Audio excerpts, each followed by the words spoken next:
आयुक्तालय कॉलेज शिक्षा राजस्थान सरकार द्वारा चलाए जा रहे प्रोग्राम ज्ञानदूत 2.0 के अंतर्गत आज मैं डॉक्टर उषा राठी आप लोगों को अर्थशास्त्र का एक टॉपिक माध्य विचलन आज आपको समझा रही हूँ। स्टैटिस्टिक्स सांख्यिकी का टॉपिक है माध्य विचलन।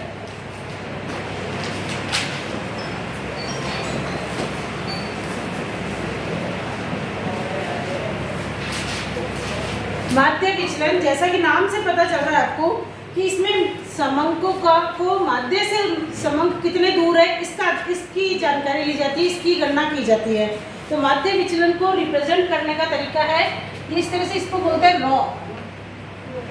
रॉ बोलते हैं। और आप जानते हैं माध्य तीन तरह के होते हैं, समांतर माध्य, माध्यिका, बहुलक, तीन तरह के माध्य होते हैं। तो माध्य विचलन तीनों तरह से निकाला जा सकता है। माध्य से के द्वारा निकाला जा सकता है, माध्यिका के द्वारा निकाला जा सकता है और बहुलक के द्वारा भी निकाला जा सकता है। तो अगर हम माध्यिका के द्वारा निकालेंगे तो इसको ये माध्यिका को m से रिप्रेजेंट करते हैं, इसलिए इसको डेल्टा रॉ m लिख देंगे।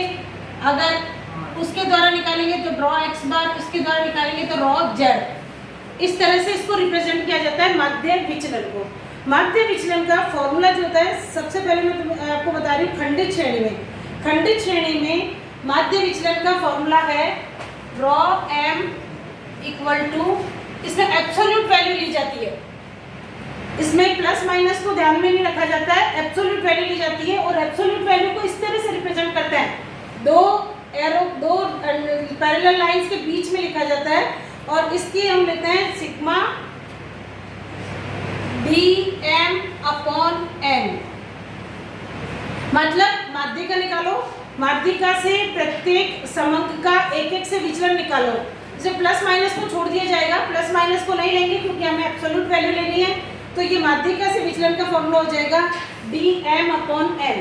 तो अगर खंडित श्रेणी है तो खंडित श्रेणी में ये खंडित श्रेणी अगर है जिसमें बारंबारता दी हुई होती है, तो ऐसी स्थिति में ये तो हो गया व्यक्तिगत श्रेणी में। और खंडित श्रेणी अगर है तो फॉर्मूला हो जाएगा sigma f absolute value of dm upon n। मतलब माध्यिका से विचलन निकाला और उसको एक एक विचलन को गुणा करते गए बारंबारता से और उसकी एब्सोल्यूट वैल्यू लेकर उसको f से गुणा करके और उसको अपॉन n का मतलब है बारंबारता का योग।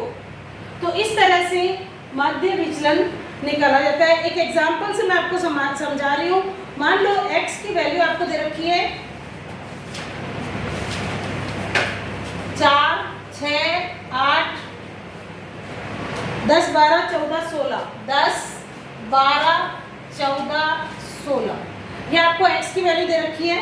और फ्रीक्वेंसी जो है f, इसको हम हॉरिजॉन्टल लिखेंगे तो ज़्यादा सुविधाजनक रहेगा। मैं इसको हॉरिजॉन्टल लिखती हूँ। x की वैल्यू दे रखी है 4, 6, 8, 10, 12, 14, ये x की वैल्यू दे रखी है। और फ्रीक्वेंसी जो है, फ्रीक्वेंसी दे रखी है 2, 4, 5, 3, 2, 1, 4, 2, 4, 5, 3, 2, 2, 4, 5, 3, 2, 1, 4, 3, 2, 1 और ये 4। इस तरह से ये x दे रखा है और f दे रखा है। अब इसमें हमें सबसे पहले हमें किससे निकालना चाहते हो, जिससे भी निकालना चाहते हो। अगर माध्य से निकालना चाहते हो, इसमें तुम्हें मोस्टली क्वेश्चन में दिया हुआ होगा कि आपको माध्य से निकालना है या माध्यिका से निकालना है या बहुलक से निकालना है। अगर नहीं दिया हुआ है तो तुम्हें अपने हिसाब से माध्य से निकाल सकते हो, किसी से भी निकाल सकते हो।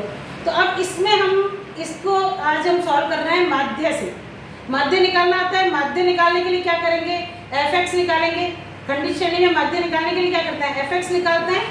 तो fx निकाला, कंफर्टेबल किससे होता है? ये कंफर्टेबल जो तुम्हें जिसमें तुम अच्छे से कर सकते हो। माध्यिका निकालने में तुम्हारा ज़्यादा अभ्यास है तो माध्यिका से निकाल दो।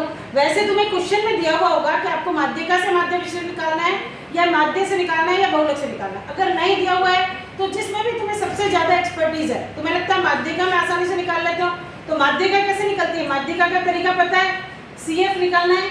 CF निकाल के n+1/2th आइटम और फिर उससे संबंधित माध्यिका हो जाएगा, वो भी आसान है।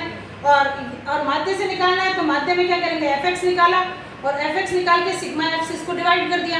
तो अगर हम माध्य इससे, अब हम यहाँ पर इसको माध्य से निकाल रहे हैं, तो माध्य से जब हमने निकाला तो इनको गुणा करते गए, 4 दूनी 8, 6 चौक 24, 8 पंजे 40, 30, 12 दूना 24,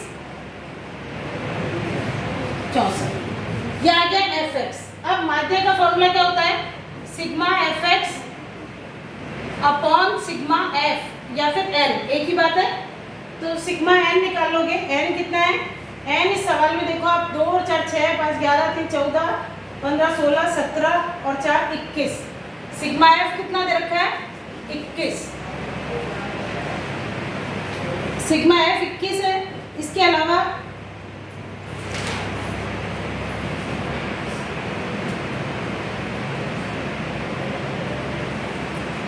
अब एफ एक्स की वैल्यू निकालनी है हमको, एफ एक्स की वैल्यू निकाली, एफ एक्स की वैल्यू कितनी आ रही है, 8 4 12, 12 और 8 20 और 4 24, 4 हासिल 2, 2 2 4 4 8 9 10 11 12 13 14 और 6 20, 204। तो एक्स बार की वैल्यू आ गई 204/21। ठीक है, अब इसको अगर सिंप्लीफाई करोगे तो ये कितना आएगा, ये 3 से कट जाएगा, 2 बच्चे 68/7 आ गया। और ये कितना आ गया, लगभग 5 बचा 9.7, लगभग 9.7 आ गया। एक्स बार कितना आ गया, लगभग 9.7। ठीक है, अब इससे हमें तुम्हें निकालना है डी एक्स बार। डी एक्स बार कैसे निकालने, इसमें प्लस माइनस छोड़ देना है, प्रमाप विचलन में प्लस माइनस का ध्यान रखना है, इसमें प्लस माइनस का ध्यान नहीं रखना है। तो इसमें एक एक एक्स को इसमें से माइनस करते जाओ। तो 4 में से 9.7 गया, कितना आ गया 5.7, 6 में से 9.7 गया 3.7। अब प्लस माइनस का माध्य विचलन में जरूरत नहीं है, एब्सोल्यूट वैल्यू लेनी है, इसलिए ये ऐसे कैसा आ जाएगा, 8 में से 9.7 गया 1.7, 10 में से 9.7 गया 0.3, 12 में से 9.7 गया, 12 में से 9.7 गया तो 2.3, फिर 4.3, उसके बाद ये आ जाएगा 6.3। अब f को इससे गुणा कर लेना है, एक एक f को इससे गुणा करेंगे, f डी एक्स बार हो जाएगा, इससे गुणा करते गए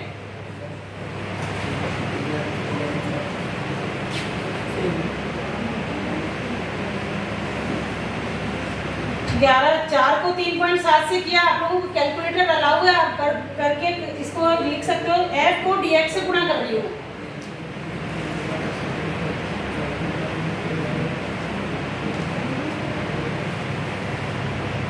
दो को 4 को इससे किया, 4 7 28, 0.43 12 और 2 14, फिर 5 को 8.5, ये कितना आ जाएगा 0.9, ये कितना आ जाएगा 4.6, फिर ये 4.3,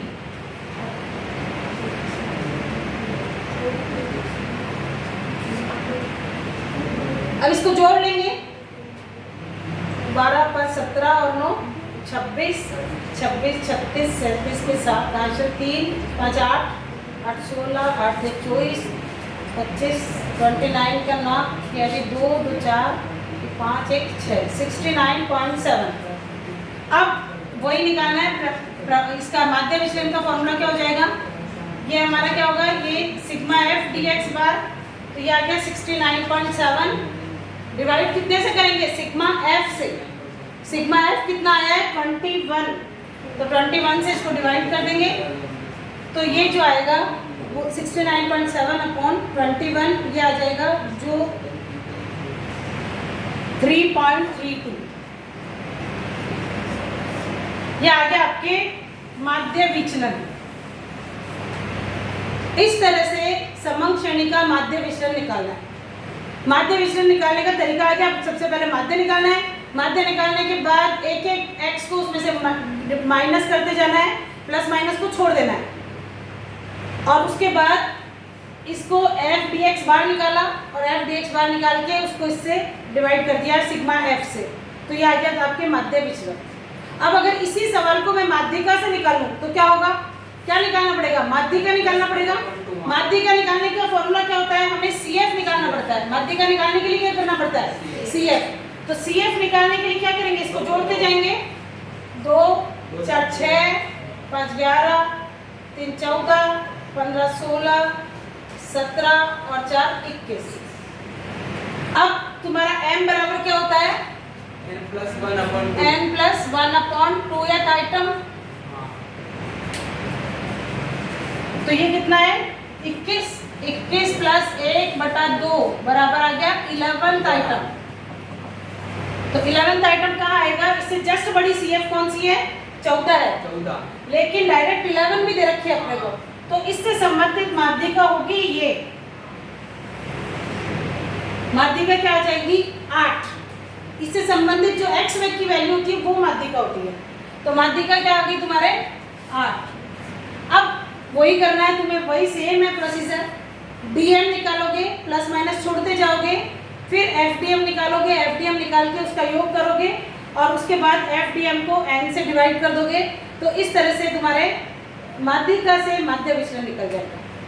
बहुलक से किसी से भी निकालना हो, पहले तुम्हें वही निकालना है, माध्य माध्यिका बहुलक जो भी है वो निकालना है और उसके बाद उससे डिविएशन निकालना है, डिविएशन को योग करना है, उसको उससे भाग दे देना है सिग्मा एफ से। ठीक है, ये तुम्हारा कंप्लीट हो गया माध्य विचलन खंडित श्रेणी में। अगर सतत श्रेणी है तो सतत श्रेणी में एक स्टेप और बढ़ जाएगा कि इसमें x की जो है मध्य मान लेने पड़ेंगे और फिर वही प्रोसीजर है, जैसे तुम माध्यिका निकाला, माध्य निकाला, बहुलक निकाला, वही प्रोसीजर है। और अगर व्यक्तिगत श्रेणी है तो f हट जाएगा और सीधे dm निकल जाएगा। तो ये हुआ आपके माध्य विचलन। क्वेश्चंस कर लेना, कोई प्रॉब्लम हो तो तुम अपने कमेंट बॉक्स में डाल सकते हो, मैं तुम्हारी प्रॉब्लम सॉल्व कर दूंगी। और वैसे मुझसे भी तुम डायरेक्ट पूछ सकते हो कि क्या मेरी तुम्हारी प्रॉब्लम है। Thank you.